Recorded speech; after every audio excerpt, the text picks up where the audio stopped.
हाय सांग मैंने देखो मु आज संडे अच्छे जेहतु माछ खावाई इच्छा है मुझे गोटे पोहणा माछ धरी आनी तो डेली चुंगुड़ी माछ पड़ू था आज निहाती गोटे पोहणा माछ पड़ी तो या आम काटिदे काटिदे सारापर या आम बर्तमान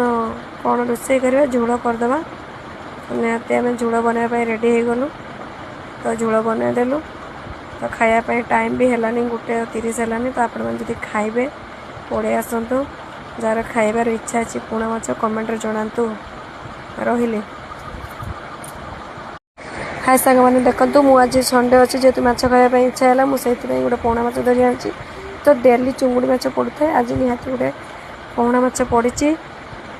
तो या आम काटिदे काटिदे सारापर या आम बर्तमान कौन रोषे करवा झोल करदे निहाती आम झोल बनवाई रेडी हो गलु तो झोल बनईदेलु तो खायापी टाइम भी है गोटे 30 है तो आपण मैंने खाइबे पड़े आसतु जार खाइबार इच्छा अच्छी पोहणा माछ कमेंट जनातु रही।